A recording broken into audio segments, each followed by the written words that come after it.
বন্ধুরা, এই মুহূর্তে খুবই বড়সড় আপডেট। মহিলা চাষিদের জন্য নগদ বৃদ্ধির ভাবনা, অর্থাৎ আপনারা যে সমস্ত কৃষক রয়েছেন মহিলা, তাদের কিন্তু পিএম কিষাণ সম্মান নিধিতে 6,000 টাকা আপনারা বছরে পেতেন 2,000 টাকা করে 3টি কিস্তিতে। তবে এই টাকা বৃদ্ধি হয়ে 12,000 টাকা করা হবে এবং পুরুষদের বৃদ্ধি করে 9,000 টাকা করা হবে। এই নিয়ে বড়সড় আপডেট আসছে।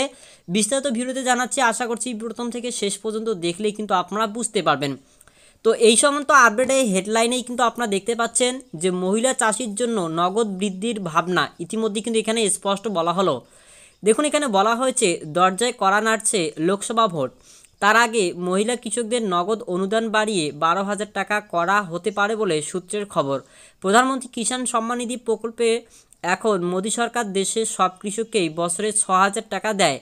সংবাদ সংস্থা রয়টার্সের দাবি, জমির মালিকানা থাকা মহিলা চাষিদের ক্ষেত্রে তা দ্বিগুণ করার কথা বিবেচনা করা হচ্ছে, অর্থাৎ 12,000 টাকা পাবেন, আগে 6,000 টাকা পাচ্ছিলেন বলে জানিয়েছে সংশ্লিষ্ট একাধিক সূত্র।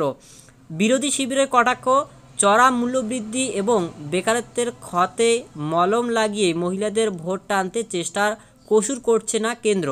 হাতে নগদ বৃদ্ধির ভাবনা চিন্তাও ব্যালট বক্সের দিকে তাকিয়ে, যে কারণে রান্নার গ্যাসের দাম কমানো হয়েছে। যদিও তা মাত্র 200 টাকা কমায় দেশবাসীর লাভ হয়েছে সামান্য। মধ্যপ্রদেশেও মহিলাদের হাতে নগদ যোগানের প্রকল্প সাফল্য এনে দিয়েছে। সূত্র জানাচ্ছে, বাজেটে মহিলা কৃষকদের অনুদান বৃদ্ধির প্রস্তাব থাকতে পারে। 2019-এ গত লোকসভা নির্বাচনের আগে চাষিদের আর্থিক সাহায্যে কিষাণ সম্মান নিধি এনেছিল মোদী সরকার। তাতে বছরে 3টি কিস্তিতে মোট 6,000 টাকা দেওয়া হয়। তবে যাদের নিজস্ব জমি রয়েছে তারাই শুধু এই অনুদান পান। অর্থনীতিবিদ অজিতাভ রায়চৌধুরীর দাবি, মহিলাদের ক্ষমতায়ন লক্ষ্য হলে কেন্দ্র বিভিন্ন কাজে তাদের মজুরি পুরুষদের সমান করার ব্যবস্থা করুক। কারণ এখনও বহু ক্ষেত্রে এই বৈষম্য তীব্র। একই কাজে মজুরির ফারাক চোখে পড়ার মতো।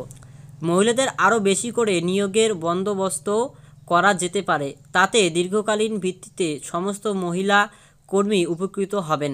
দক্ষিণ 24 পরগনার ধান ও আনাজ চাষি এবং অল ইন্ডিয়া কিষাণ ক্ষেত মজদুর সংগঠনের রাজ্য সম্পাদক মণ্ডলীর সদস্য রেণুপদ হালদারের মতে, মোদী সরকার কৃষকদের আয় দ্বিগুণ করার প্রতিশ্রুতি দিয়েছিল, কথা রাখেনি।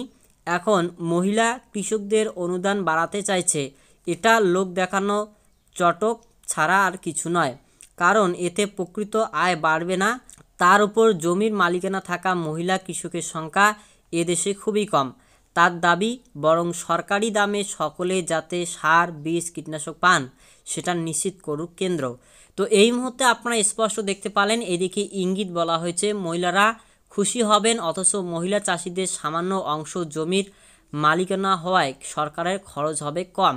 মধ্যপ্রদেশের ভোটে বিবাহিত মহিলাদের নগদ যোগান প্রকল্প সাফল্য এনে দিয়েছে বিজেপিকে। যাই হোক, আপনারা স্পষ্ট দেখতে পারলেন যে 2024-এর এই লোকসভা ভোটের তাগিদেই ইতিমধ্যে মহিলাদের মন পেতে বা ভোট পেতে, তো আপনারা কিন্তু দুই দলের মতামত এবং স্পষ্ট এখানে বক্তব্য দেখতে পারলেন যে সূত্র মারফত জানা যাচ্ছে যে মহিলাদের কিন্তু 12,000 টাকা করে দেওয়া হবে। তো ইতিমধ্যে কিন্তু সবাই 6,000 টাকা পান, তাহলে 9,000 টাকার কেন কথা? ইতিমধ্যে এই নিয়ে কিন্তু এর আগের আপডেটগুলিতে আপনারা দেখেছেন যে এই 6,000 টাকার পরিবর্তে গড়ে কিন্তু 9,000 টাকার করার কথা রয়েছে। অর্থাৎ পুরুষরা 9,000 টাকা যদি করা হয় তাহলে 9,000 টাকা পাবেন এবং মহিলাদের কিন্তু টাকা ডাবল করা হবে, যেমনটা এখানে বলা হয়েছে, দ্বিগুণ করার কথা রয়েছে। অর্থাৎ 6,000-এর পরিবর্তে 12,000 টাকা করার কথা রয়েছে। তো যদিও এখনও পর্যন্ত নতুন অর্থবর্ষের এখনও পর্যন্ত কিন্তু কোনো এই নিয়ে বাজেট পেশ হয়নি। যদি বাজেট পেশ হয় তাহলেই আসল সূত্র আপনারা জানতে পারবেন যে 12,000 টাকা করা হয় কিনা। তো স্পষ্ট আজকে যেটা আপডেট ছিল, যেমন আপডেট আসছে আপনাদেরকে জানিয়ে দিলাম। আশা করছি ভিডিওটি আপনারা বুঝতে পেরেছেন। তো এরকমটা টাকা বৃদ্ধি করা হোক আপনারা চান কি না, আপনাদের মন্তব্য অবশ্যই আপনারা কমেন্ট বক্সে জানাতে পারেন। ভিডিও ভালো লাগলে লাইক করুন, চ্যানেলে নতুন হয়ে থাকলে সাবস্ক্রাইব করুন, পেজে নতুন হয়ে থাকলে ফলো করে রাখুন। যারা করেছেন তাদেরকে অসংখ্য ধন্যবাদ।